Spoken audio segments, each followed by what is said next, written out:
C'est pas encore facile ce que je vais amener aujourd'hui. Mais c'est bien ce qu'Agathe a dit parce que je ne l'ai pas mis dans ma prédication.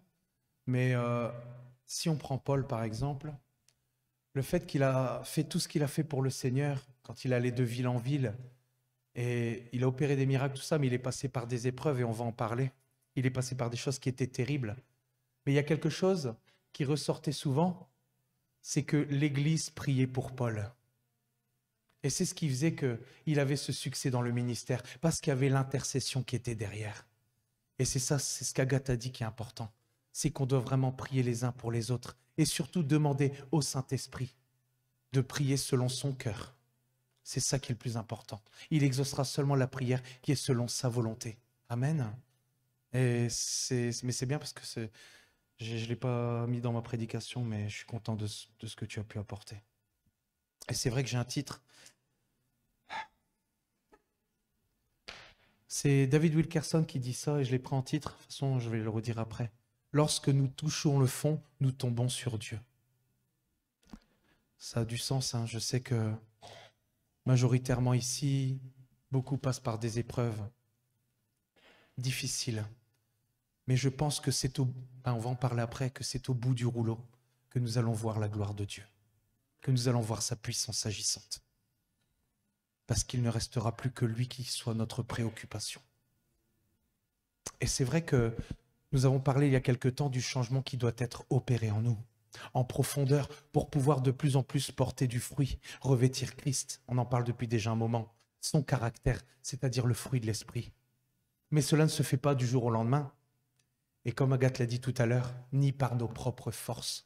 Dès que j'ai mentionné nos propres forces, il y a quelque chose qui a découlé en moi et ça a fait presque, parce que je devais parler d'autre chose, et pour finir, je vais commencer à parler d'autre chose, mais bien plus bas, vers la page 5-6. Et comme je dis ici, je voulais ajouter vraiment à nos propres forces, justement, une grande parenthèse.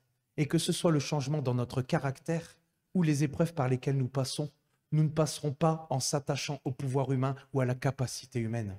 C'est non par nos propres forces, que ce soit dans les épreuves, que ce soit dans le changement dans l'homme intérieur. Amen. Et justement, en parlant du changement dans l'homme intérieur, nous en parlerons après. Nous allons d'abord nous consacrer justement à tout ce qui est le domaine des épreuves, de la souffrance. Oh, Seigneur Jésus. Et justement, il y a quelqu'un qui a dit, j'ai trouvé ça bien, je l'ai mis, là où le pouvoir humain s'arrête, la foi commence. Amen. Et je vais prendre d'abord avec vous un premier verset. J'ai pris souvent la Bible Semeur, parce que des fois, c'est vrai qu'elle elle décortique et elle permet des fois une compréhension un peu plus facile, je dirais. Donc 2 Corinthiens 1, 8, 9, Bible Semeur. Il faut en effet que vous sachiez, frères, quelle détresse nous avons connue dans la province d'Asie. Nous étions écrasés, à bout de force, au point même que nous désespérions de conserver la vie. Nous avons accepté en nous-mêmes notre condamnation à mort. Cela nous a appris à ne pas mettre notre confiance en nous-mêmes, mais uniquement en Dieu qui ressuscite les morts. Et c'est vrai, quand on regarde le parcours de Paul, sa vie n'avait rien à voir avec un long fleuve tranquille. Et d'après certains commentaires, Paul se trouvait certainement ici à Éphèse, qui était à l'époque la capitale de l'Asie, qui était elle-même correspondait approximativement à la Turquie actuelle. C'est un peu pour situer l'histoire. Et il se trouvait dans une situation désespérée. Et l'intensité des mots, comme ici, nous étions écrasés, à bout de force, au point même que nous désespérions de conserver la vie. Ces mots qu'il emploie montrent que Paul se trouvait aux portes de la mort, et donc de l'éternité. Son arrêt de mort était prononcé et il pensait vivre sa dernière heure. Il était persécuté et dans Actes, cela nous parle justement à ce moment-là d'une grande émeute dirigée contre Paul, ce qui cause son départ prématuré de la ville. Tous les dangers, les épreuves, les afflictions que Paul a subies ont été exposés, non pour que nous le plaignions ou l'admirions, mais qu'au point de vue humain, il était incapable de s'en sortir seul par ses propres forces.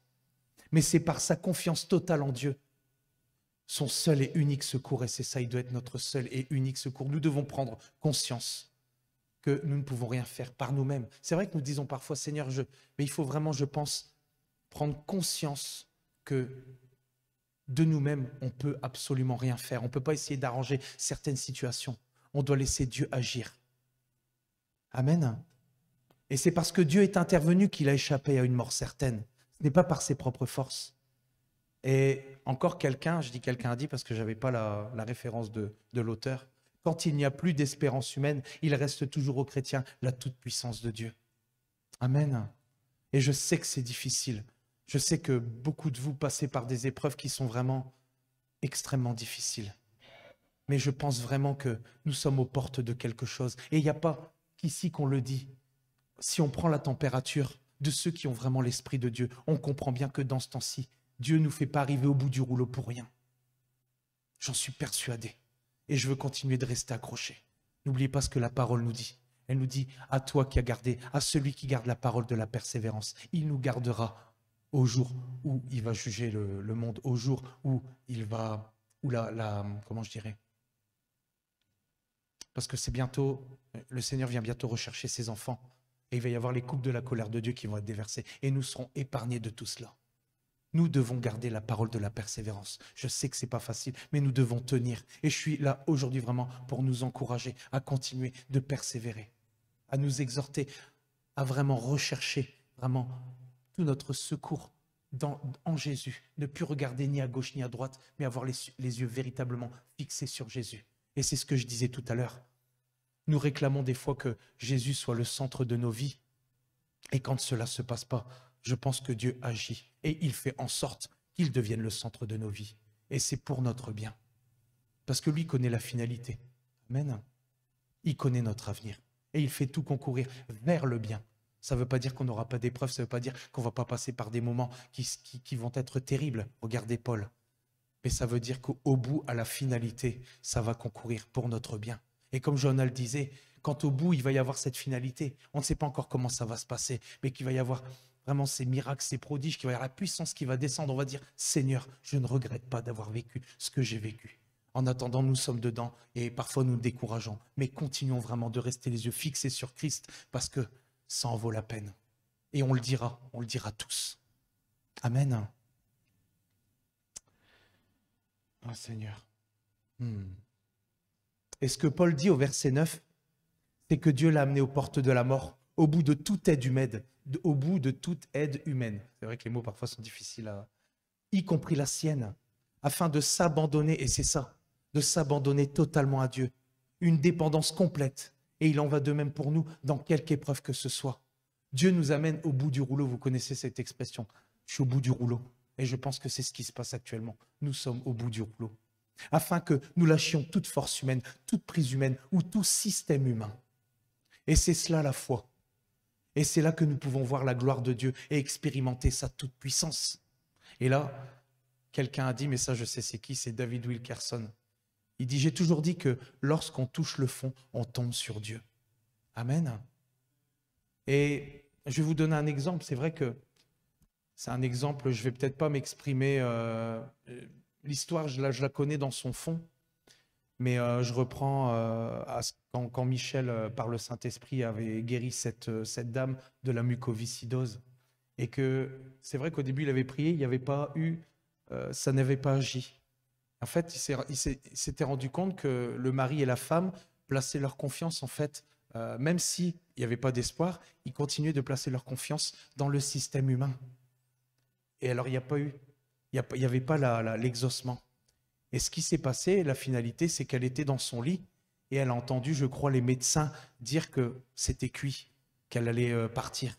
Et là, du fait qu'elle n'avait plus de choix que de se confier en Dieu, il n'y avait plus rien. Elle était obligée de s'abandonner à Dieu. Il n'y avait plus d'autre choix. Elle était au bout du rouleau. Et c'est là que Dieu agit. Et elle a été guérie. Et c'est ça que je trouve extraordinaire. C'est que parfois, nous devons arriver vraiment au bout du rouleau pour que Dieu agisse. Et je rends grâce à Dieu. Je sais que ce n'est pas facile. Mais on a un Dieu, il ne le fait pas pour nous faire du mal. On a un Dieu qui nous aime. Il a donné son Fils à la croix, son Fils unique. Est-ce que c'est pour que nous puissions souffrir comme ça injustement? Non. Il y a quelque chose de bien précis. Nous ne connaissons pas le pourquoi et le comment, mais nous devons continuer de faire confiance à Dieu parce qu'il nous aime. Amen. C'est ça. C'est pour cela que Dieu intervient souvent dans nos situations lorsque nous sommes au bout du rouleau. Car c'est à ce moment-là que nous avons ces œillères spirituelles, je dirais. C'est un mot qui est venu dans mon esprit. Nous ne pouvons plus regarder ni à gauche ni à droite. Nous n'avons plus le choix que de regarder vers Christ. Il n'y a plus rien. Il n'y a plus rien en quoi on puisse mettre notre confiance en nous ou autour de nous. Amen. Des œillères spirituelles, mais des bonnes œillères. Parce que c'est ça. C'est ça, nous ne pouvons plus regarder à gauche et à droite. Et nos yeux sont fixés sur Christ. Et la foi, à ce moment-là, se met en action. Ce n'est pas selon notre propre calendrier qu'il agit, mais le sien.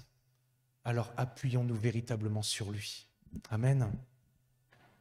Et je vais prendre avec vous un verset qui est dans la Bible Semeur, qui est dans Jérémie 17, 5.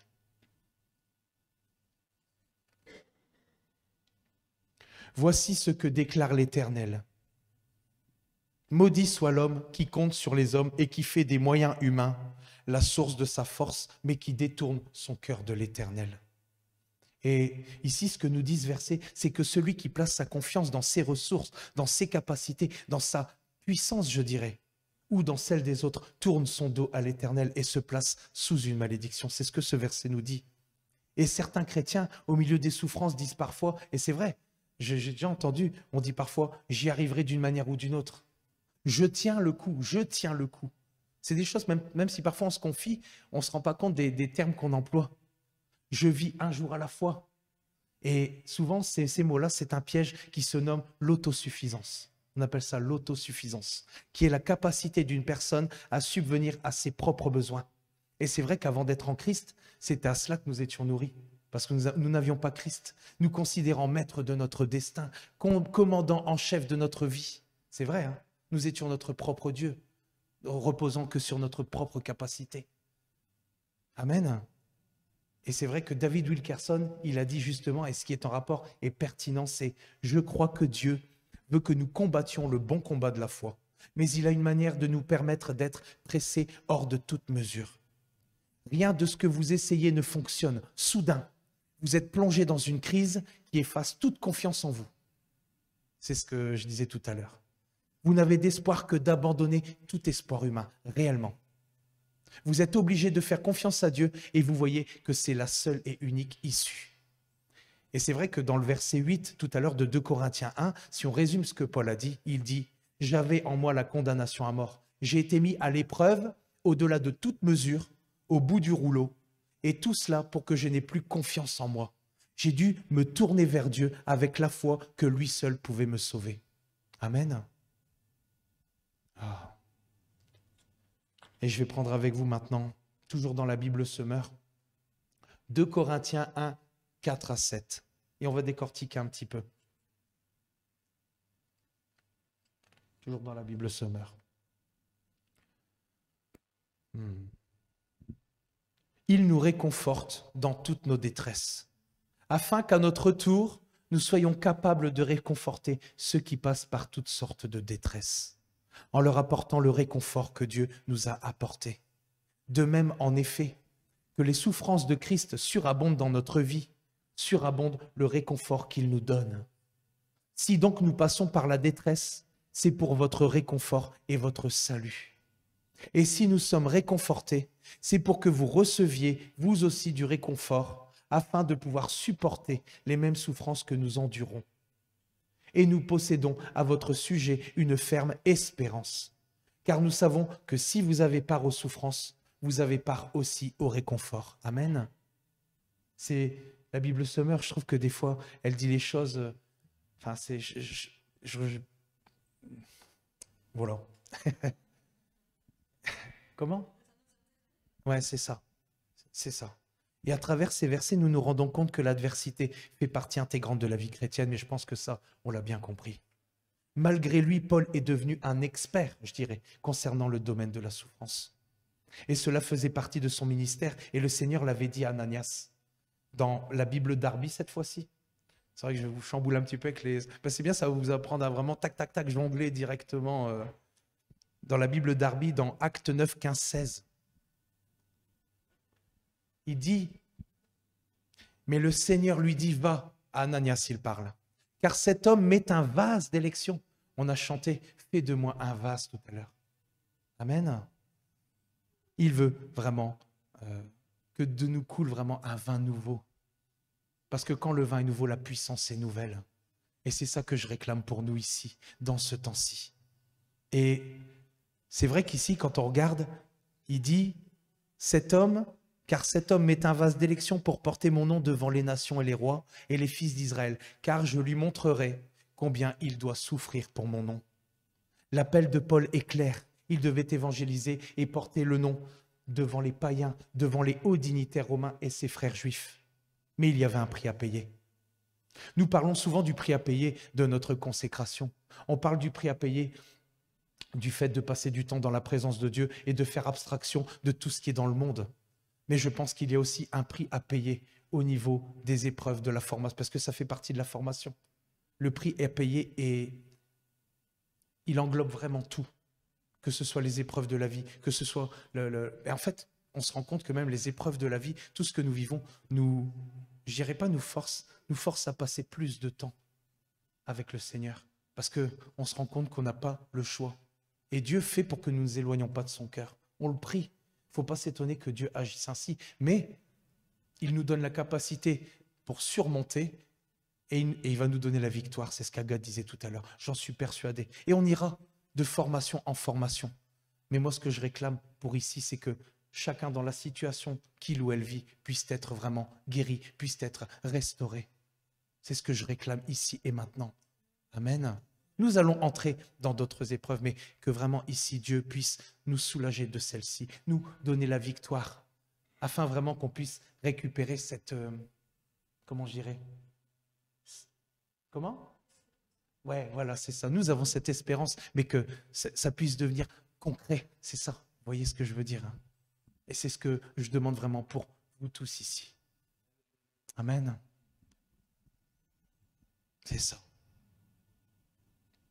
Et justement, pour aller un petit peu plus loin, Paul, il nous a dressé, c'est vrai que je l'avais déjà lu, mais j'avais oublié ça. Paul nous dresse une liste de ce qu'il a subi à travers son ministère. Moi, je me suis dit, quand j'ai lu ça, je me suis dit, je vis rien, quoi. Il dit, dans la Bible Semeur, toujours, dans 2 Corinthiens 11, 23 à 28. C'est juste pour énumérer, on ne va pas... Ils sont serviteurs du Christ, c'est une folie que je vais dire. Je le suis plus qu'eux, car j'ai travaillé davantage, j'ai été plus souvent en prison, j'ai essuyé infiniment plus de coups, plus souvent j'ai vu la mort de près. 5 fois j'ai reçu des Juifs les 40 coups moins 1. 3 fois j'ai été fouetté, 1 fois lapidé, j'ai vécu 3 naufrages, j'ai passé 1 jour et 1 nuit dans la mer. Souvent en voyage, j'ai été en danger au passage des fleuves, en danger dans des régions infestées de brigands, en danger à cause des Juifs, mes compatriotes, mes frères. En danger à cause des païens, en danger dans les villes, en danger dans les contrées désertes, en danger sur la mer, en danger à cause des faux frères. J'ai connu bien des travaux et des peines, de nombreuses nuits blanches, la faim et la soif, de nombreux jeûnes, le froid et le manque d'habits. Et sans parler du reste, je porte mon fardeau quotidien, le souci de toutes les églises. Quand j'ai lu ça, je me suis dit déjà, ça prend une grosse partie de ma page. J'ai dit, Seigneur... J'ai dit, moi je te rends grâce parce que c'est vrai qu'on sait ce que Paul a vécu, mais on sait ce qui en est ressorti. Et il a vécu, et à chaque fois, parce qu'on dit souvent que Paul dit dans la parole que oubliant ce qui est en arrière et se portant en avant. Et je pense qu'à chaque fois qu'il a eu des souffrances, à chaque fois qu'il a eu à subir des choses comme ça, il oubliait à chaque fois ce qui était en arrière et il se portait toujours en avant, un peu plus vers la volonté de Dieu. On ne parle pas seulement d'oublier ce qui est en arrière, oublier ce qui est du monde, oublier ce qui est de notre vie passée. On parle aussi vraiment d'oublier ce qui est en arrière. Quand, par exemple, nous souffrons, quand vraiment nous vivons des situations difficiles, que Dieu nous permet de passer à travers, nous oublions ces choses-là pour nous porter toujours en avant, pour saisir toujours plus la volonté de Dieu. Et nous savons que nous passons par des temps de formation. Comme Paul, à la fin, il ne restait plus que Christ en lui, et il le disait. Ce n'est plus moi qui vis, c'est Christ qui vit en moi. Amen. Et on voit que tout au long de la parole dans le Nouveau Testament, on voit combien souvent il énumère, il exhorte, il console. Parce qu'il sait bien que toutes les églises passent par des épreuves. Et je veux vraiment vous exhorter à continuer de persévérer parce que je pense qu'on est vraiment dans un temps spécial, de faire confiance à Dieu encore pour cette année 2024 ici. Amen. Et c'est vrai qu'au vu de ce qu'on vient de lire, on peut dire que Paul a vécu, on dit souvent, un parcours du combattant. Et maintenant, je peux trouver un exemple en parlant du parcours du combattant. Et c'est vrai que nous vivons aussi un parcours du combattant. Et comme je disais, j'ose pas comparer ma situation, mais c'est pour l'image de dire que vraiment, on passe par des épreuves, mais Dieu va nous permettre d'en sortir à chaque fois. Amen. Moi, j'en suis persuadé. On a un Dieu extraordinaire. Il nous aime.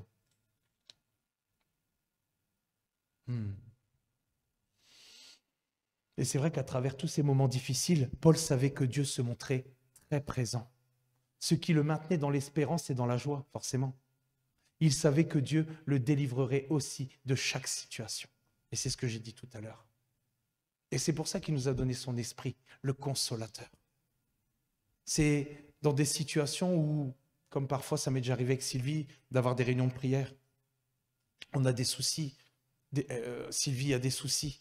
Et quand on prie, il y a une joie qui vient, comme si, pas comme si on était sadique, mais il y a une joie qui vient et on sait que ce n'est pas nous qui la produisons, mais c'est le Saint-Esprit qui la produit en nous. Et c'est ça qui fait qu'on tient dans l'épreuve. C'est à chaque fois ce secours qui vient et il nous donne sa joie, il nous donne sa paix, il nous donne son amour et il nous permet de tenir jusqu'à la victoire. Amen.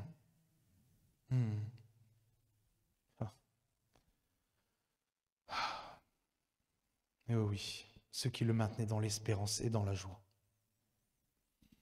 Et c'est vrai que la Bible Second 21, donc là on sent encore une autre version de la Bible. La Bible Second 21, dans Psaume 118, nous dit « Du fond de la détresse, j'ai fait appel à l'Éternel. L'Éternel m'a répondu, il m'a délivré. » Oh Seigneur. Mais le Seigneur ne fortifie que ceux qui sont conscients de leur faiblesse. Et pour image, c'est vrai que j'avais cette image de Zécharia, mon petit dernier, quand on va à la mer. Et il arrive au bord de l'eau, il voit les vagues et il a peur. Et dès que je lui donne la main, il est rassuré. Et c'est pareil avec Dieu. Nous voyons vraiment les vagues de la vie. Et en voyant vraiment ces vagues de la vie nous submerger, nous prenons peur, nous avons conscience vraiment de notre faiblesse. Et c'est à ce moment-là que nous donnons la main à notre papa et nous sommes tout de suite rassurés. Amen. J'ai trouvé cette image extraordinaire et c'est vrai que j'en ai fait l'expérience quand j'ai été à la mer avec le petit. Et je rends grâce à Dieu de ce qu'il est là pour nous donner la main dans toutes les situations les plus difficiles, les plus compliquées de nos vies, parce que je sais que nous ne serions pas là aujourd'hui s'il n'était pas avec nous. Amen.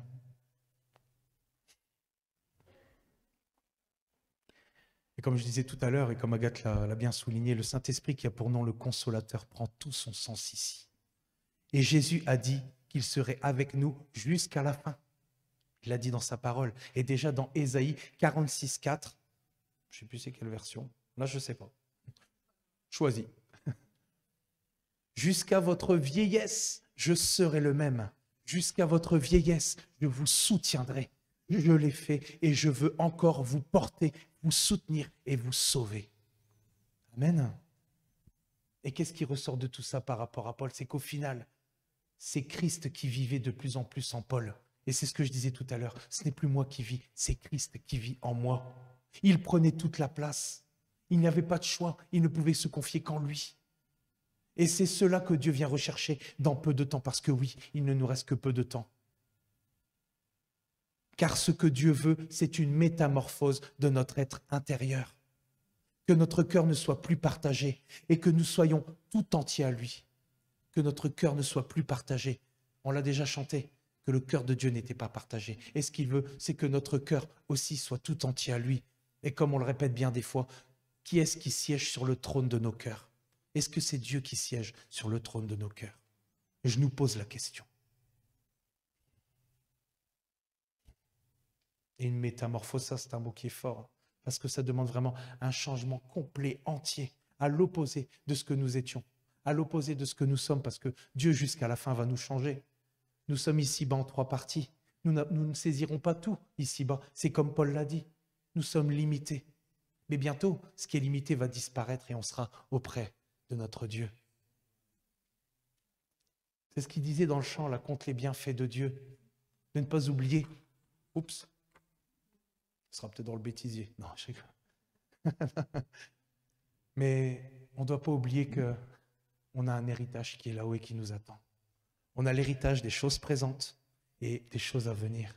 Et c'est à ça que je veux m'attacher. Amen. Que nous devons nous attacher. Que nous soyons tout entiers à lui à travers la sanctification, nous amenant à être de plus en plus ressemblants à l'image de Christ.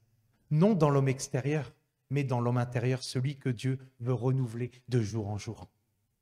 Et comme je l'ai dit il y a 2 semaines, c'est vrai, c'est que Christ, quand il vient rechercher son Église, ce n'est pas nous, le nous qui vient rechercher, c'est Christ qui vit en nous qu'il vient rechercher. Et c'est le changement le plus important que Dieu nous demande, c'est le changement dans l'être intérieur. Amen. Nous sommes scellés du Saint-Esprit et je sais que bientôt il va venir nous prendre.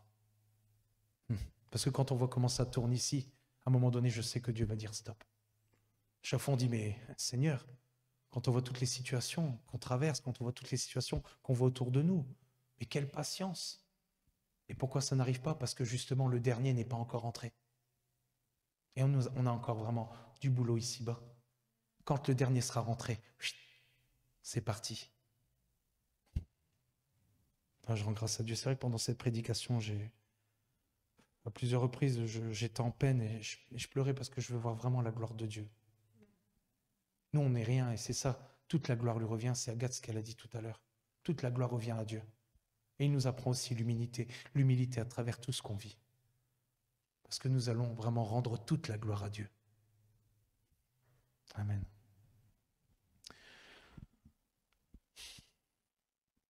On va reprendre désormais la Bible se meurt, 2 Corinthiens 1,4. C'était un petit peu éloigné parce qu'on a décortiqué, mais comme on a décortiqué aussi avec des versets, je reviens aux versets principaux. Il nous réconforte dans toutes nos détresses, afin qu'à notre tour, nous soyons capables de réconforter ceux qui passent par toutes sortes de détresses en leur apportant le réconfort que Dieu nous a apporté. Pour ceux qui sont en Christ, l'avantage que nous avons après avoir été affligés et consolés par Dieu, car il est un Père qui agit avec amour et tendresse. C'est ce que je disais tout à l'heure, il nous aime. Il n'y a aucune raison que ce que nous vivions soit le fruit du hasard, soit le fruit. On a un Dieu extraordinaire. Et je veux continuer de me le dire, parce que c'est la vérité. Nous sommes bien placés. Alors à ce moment-là, c'est ça, car il est un Père qui agit avec amour et tendresse.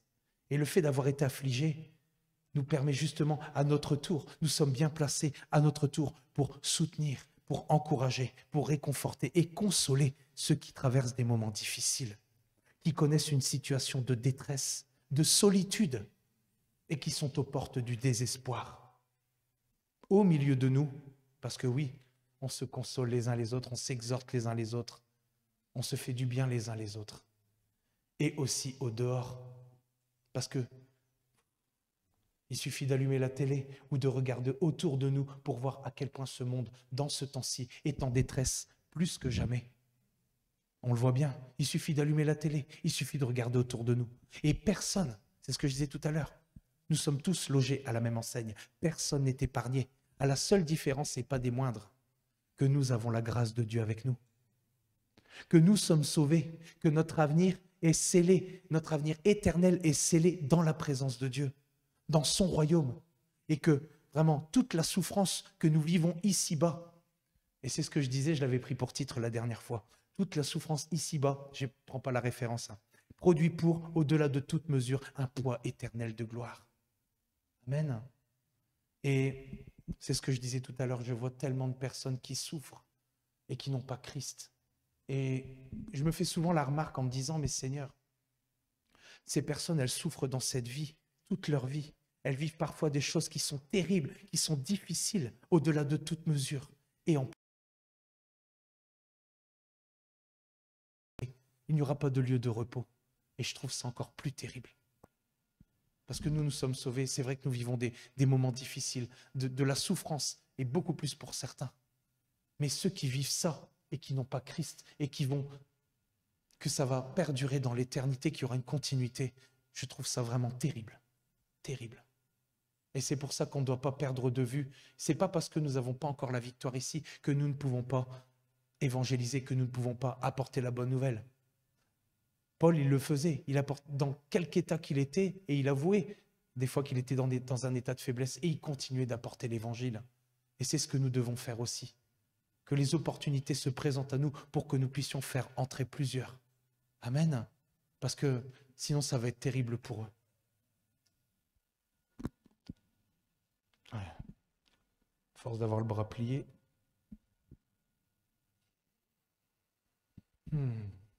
Alors c'est ce que je disais. N'abandonnons pas si près du but. Parce que c'est tout près, c'est tout proche. Cela vaut la peine pour ceux qui ne sont pas encore sauvés, qui n'ont pas encore été transférés, transportés du royaume de Satan vers le royaume de Dieu.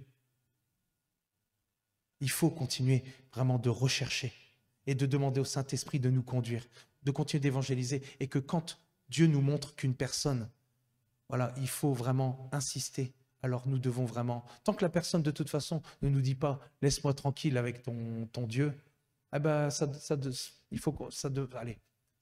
vaut la peine de continuer.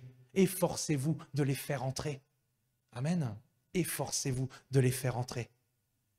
Et si vous regardez Paul, après tout ce qu'il a vécu, à la fin de l'énumération de toutes les souffrances tout à l'heure, de ce qu'on a dit, qu'il a enduré, il dit « Je porte mon fardeau quotidien, le souci de toutes les églises ». Donc en plus de tout ça, il avait le souci, et c'était ça, le souci de toutes les églises. Et c'est ça que je disais tout à l'heure. Nous devons vraiment avoir le souci des uns pour les autres, nous mettre en peine les uns pour les autres. Et comme Agathe l'a dit tout à l'heure, si un membre souffre, c'est tout le corps qui souffre. Et si notre cœur et notre esprit est bien disposé, alors nous allons nous mettre en souffrance avec le frère, avec la sœur. Parce que c'est ça. Nous ne sommes pas là, c'est vrai qu'on est là, on s'entend bien tout ça, mais nous sommes là vraiment, il doit y avoir vraiment aussi une évolution dans l'amour de Dieu. Et nous devons vraiment prendre soin les uns des autres, ne pas être centrés sur nous-mêmes, mais vraiment prendre soin les uns des autres. Amen. Si un membre souffre, tout le membre souffre. Si un membre se réjouit, tout le corps se réjouit. Amen. L'unité,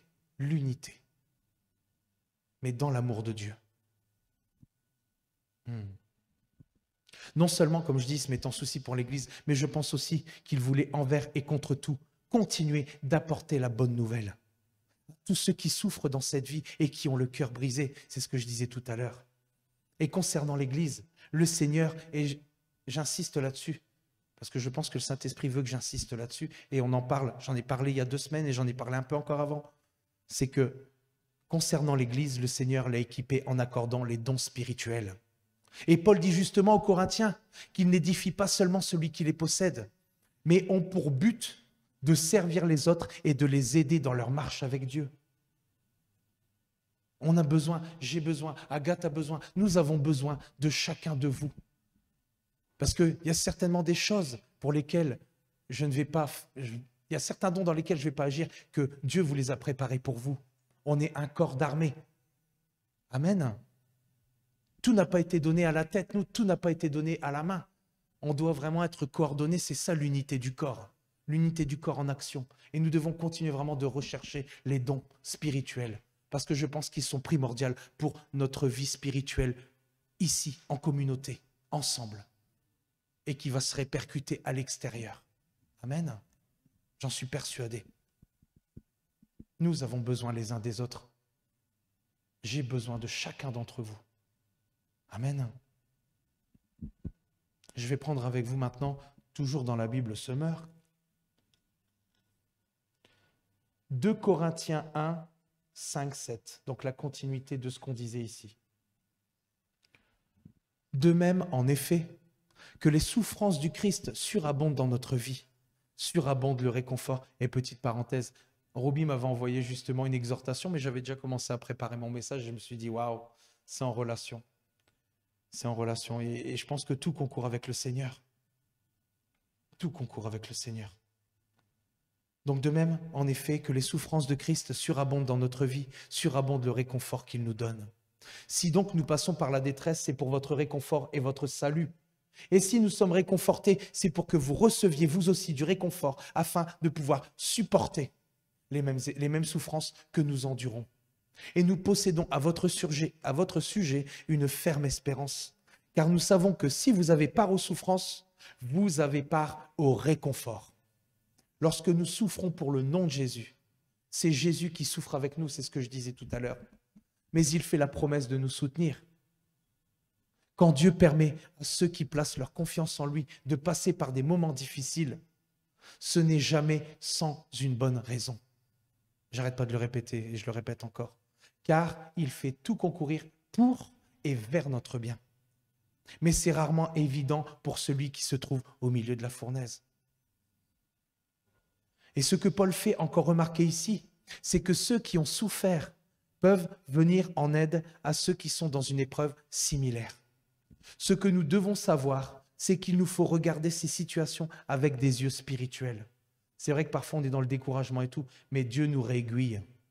Il nous donne son amour, il nous donne son secours, il nous donne la consolation. Et nous devons voir après avec des yeux spirituels, du point de vue de Dieu, voir au-delà, même si c'est parfois pas facile. Car nous ne devons pas oublier que nous ne nous appartenons plus. Et ce que Dieu permet dans nos vies est pour nous garder près de son cœur sur la voie droite. Amen.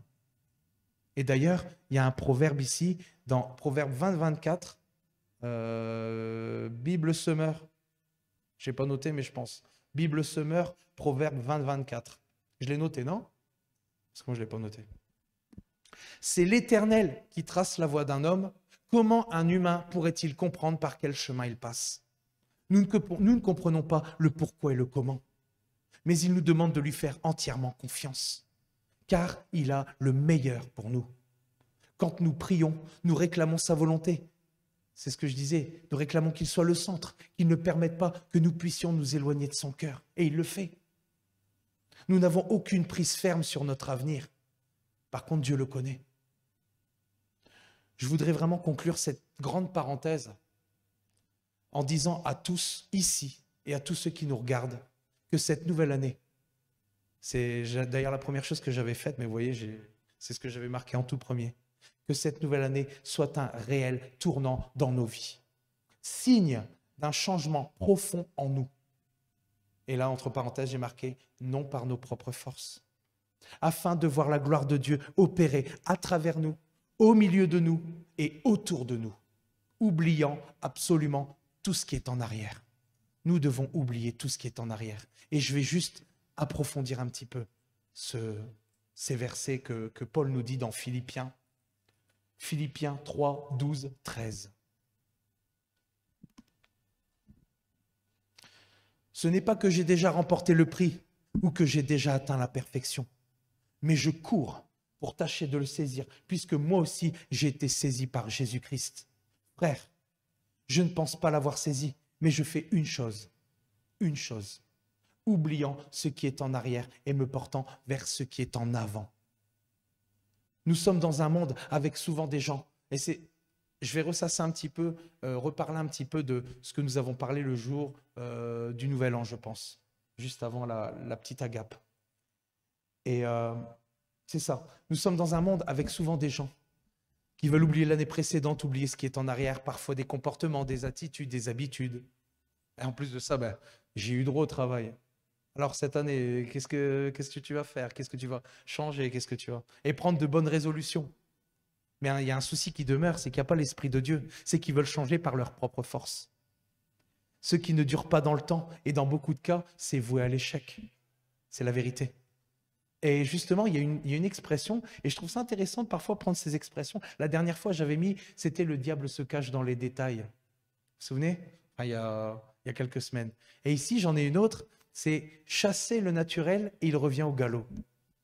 Et j'étais sur le site de la langue française, je commence bien à aimer ce site, qui nous dit « vous l'entendez, d'abord lointain, le martèlement régulier de ses sabots se rapprochant de plus en plus ». Oui, vous l'avez reconnu, c'est le bruit de galop du naturel quand il revient, après avoir été chassé, mais sans l'Esprit de Dieu. Et c'est vrai que c'est un auteur, pour décrire un petit peu, c'est un auteur de théâtre du XVIIIe siècle, qui est nommé Destouches, je ne sais pas comment ça se prononce, qui cherchait justement à instruire en divertissant. Il avait écrit une pièce justement dans laquelle cette expression célèbre est apparue. Et le plus marrant dans cette histoire, c'est qu'elle n'était pas complète. Et je vais vous donner la suite. C'est ça, la suite. Et si on prend la réplique complète, il dit « Je ne vous dirai pas, changez de caractère car on n'en change point. Je ne le sais que trop. Chassez le naturel, il revient au galop. » Vous voyez? Ça, c'est changer de caractère car on n'en change point. Je ne le sais que trop. C'est quelqu'un qui a avoué sa faiblesse. Ça, c'est bien, même s'il n'avait pas le Seigneur. Chasser le naturel, il revient au galop. On revient toujours à ces tendances premières quand on n'a pas Christ, quand on n'a pas son esprit, à ce qui fait l'essence du caractère. Car il n'y a qu'en Christ, par le Saint-Esprit, que la métamorphose est véritable et durable. Amen. Et je veux reprendre avec vous justement Philippiens 3,12.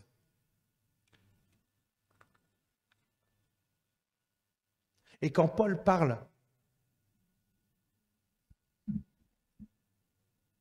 voilà, c'est ça. Je ne vais pas le relire, mais quand Paul parle dans ce verset, cela faisait déjà 30 ans qu'il avait donné sa vie à Christ. Et pour les Philippiens, il était un géant spirituel. Imaginez-vous, avec un ministère comme celui que Paul avait, on a parlé un petit peu de son ministère tout à l'heure, de tout ce qu'il avait vécu, il dit qu'il n'a pas encore atteint la perfection. Imaginez-vous. Après, c'est normal. Comme je l'ai déjà dit, on est en 3 parties. Tant qu'on n'aura pas revêtu le corps incorruptible, il y aura toujours des petites erreurs. C'est ça, il n'avait pas encore atteint la perfection, le niveau maximum de maturité spirituelle. Mais il poursuit sa course, comme il le dit. Comme un athlète, avec persévérance, il se fait violence constamment. Et c'est ça que je disais, il ne faut pas lâcher le morceau. Il faut que nous nous fassions violence constamment. Il tient sa chair en bride, restant concentré sur le but à atteindre, sans relâcher ses efforts, car il veut franchir la ligne d'arrivée en vainqueur. Amen. Et dans Philippiens 3,13, je ne vais pas le relire, mais c'est pour que vous ayez le verset sous les yeux.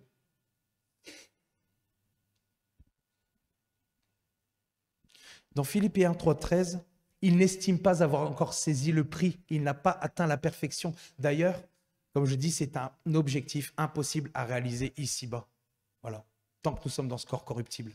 Mais ce que dit Paul, c'est que dans cette épreuve athlétique de la vie, pour gagner la course, nous devons avoir les yeux fixés sur la ligne d'arrivée, qui est Christ, la vie éternelle avec Dieu, dans sa gloire. Tous ceux qui sont distraits et regardent, et c'est pour ça je pense que Dieu permet les épreuves pour que justement nous puissions rester centrés sur lui. Et c'est ça, tous ceux qui sont distraits et regardent leurs pieds ou les spectateurs dans cette course, que sont notre passé, le monde, ses distractions et ses convoitises ne sont pas assez concentrés pour triompher. Et je voudrais faire ici avec vous une petite, pas une grande parenthèse, une petite parenthèse.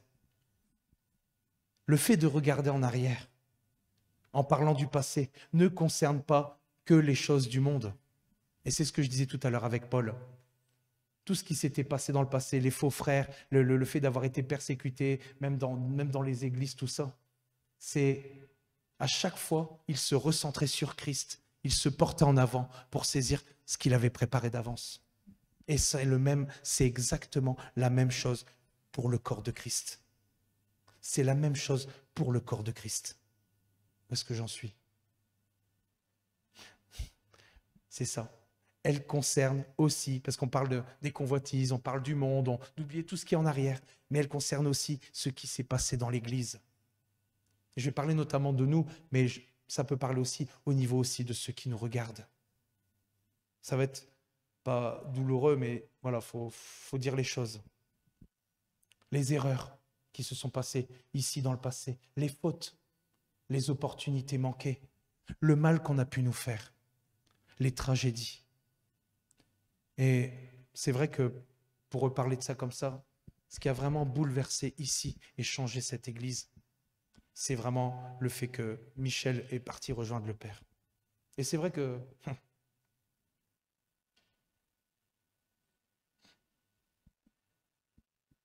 je m'étais préparé pourtant. Il me manque vraiment beaucoup. Mais nous devons vraiment, réellement, nous décharger de ce chagrin. Nous avons prié la dernière fois pour l'esprit de dépression, mais je pense que nous devons lâcher prise. Nous devons lâcher prise. Nous devons vraiment nous décharger vraiment de ce chagrin. Il portait beaucoup.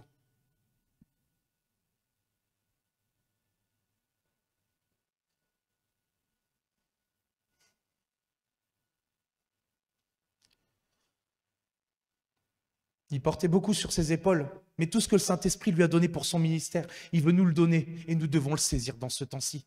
Nous sommes dans la continuité du ministère. Et tout ce qui lui a été donné, tout ce qu'il portait, parce que portait sur ses épaules, il portait des choses avec Roby sur ses épaules. C'était incroyable. Mais ce que Dieu lui a donné, il veut nous le donner aussi. Et nous devons le saisir. Comme je dis, vous savez, Satan, ici, il est à bout de souffle. Il sait qu'il vit ses derniers instants ici-bas.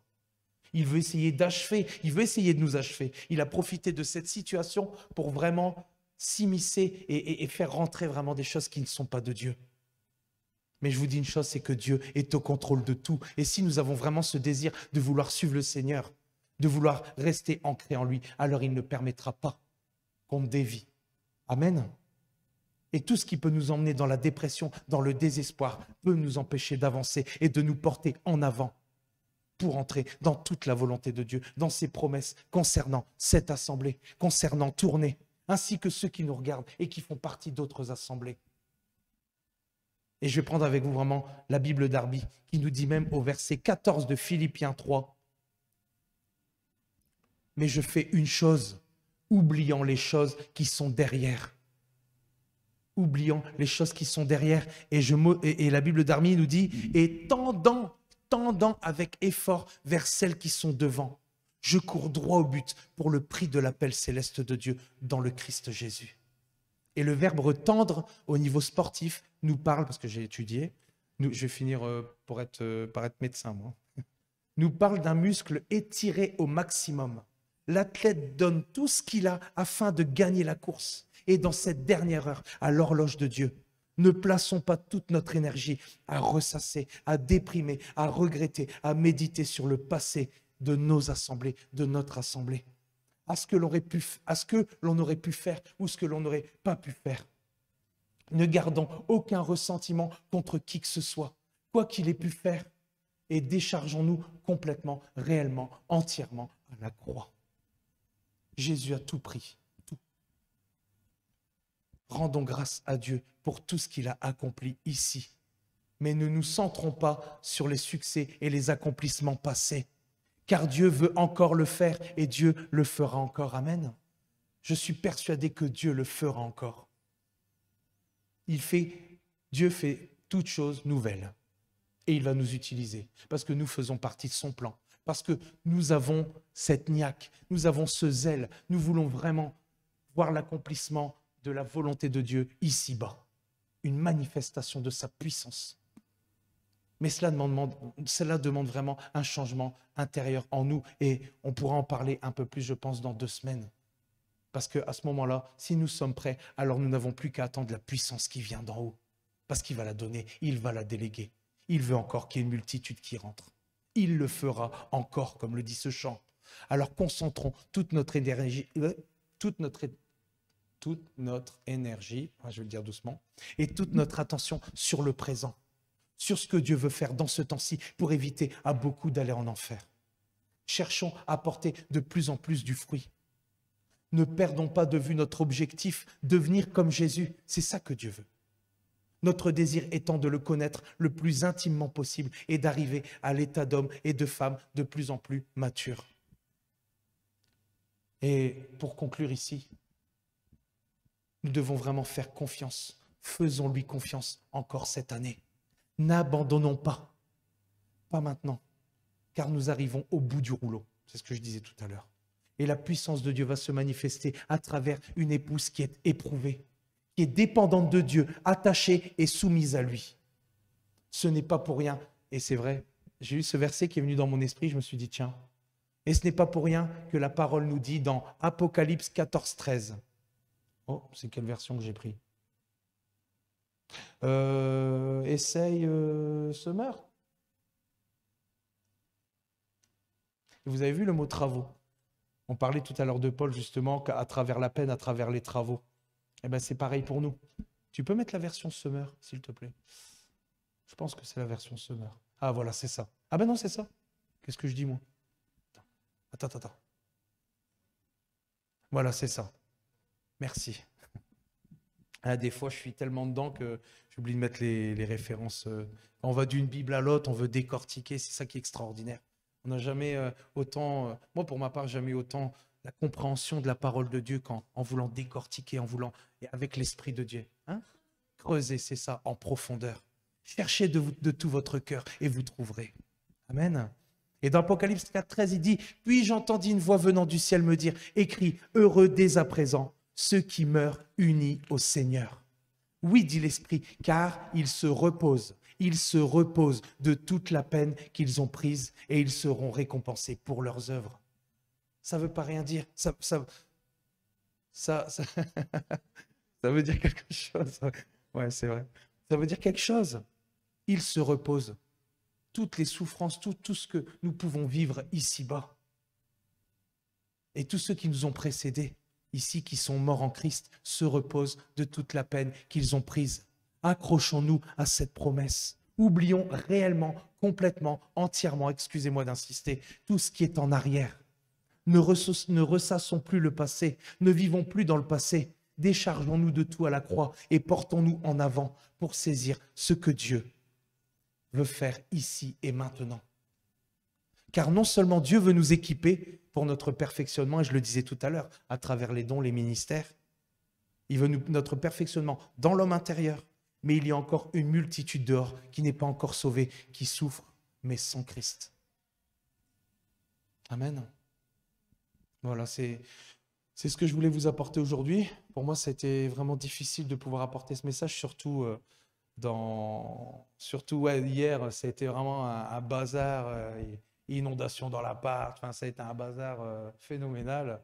Ils sont venus nous installer un sèche-linge, mais ils ont débranché le tuyau de retour de la machine à laver. La belle-mère, elle a envoyé la machine. C'était... Ah ouais, donc tout avait déclenché, là, tout était... Enfin, je vous dis pas quoi. Ouais, c'est ça, c'est ça. Mais je pense que Dieu... On a un Dieu extraordinaire et je suis content de savoir faire de plus en plus abstraction, je dirais, de tout ce qui nous environne. Et je veux vraiment vous... Comment je dirais ça? Nous motiver, nous enjoindre, ça se dit? Nous enjoindre vraiment à persévérer, à continuer vraiment de combattre le bon combat. Ne nous trompons pas de combat et restons vraiment ancrés en Dieu. Nous devons vraiment mesurer à quel point nous sommes faibles, à quel point nous sommes sans force. Il l'a dit dans sa parole. Sans moi, vous êtes sans force. Mais par son esprit, si vraiment nous réalisons à quel point nous sommes faibles, c'est alors que nous serons forts, mais de sa force toute puissante. Amen. Je vous souhaite vraiment un bon dimanche et je veux vous dire vraiment sincèrement de tout mon cœur que je vous aime et que je veux vraiment qu'on fasse le reste de ce chemin, ce bout de chemin en bas, ensemble. Tous ensemble. Hein? Faire ce bout de rouleau, vraiment, tous ensemble. Amen. Alors vraiment, soyez abondamment bénis.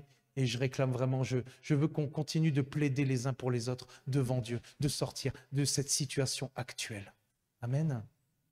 Voilà, soyez bénis, bon dimanche. À demain pour la réunion de prière. Et 19h, voilà. Donc vous êtes tous les bienvenus, même ceux qui nous regardent. Donc voilà, soyez bénis.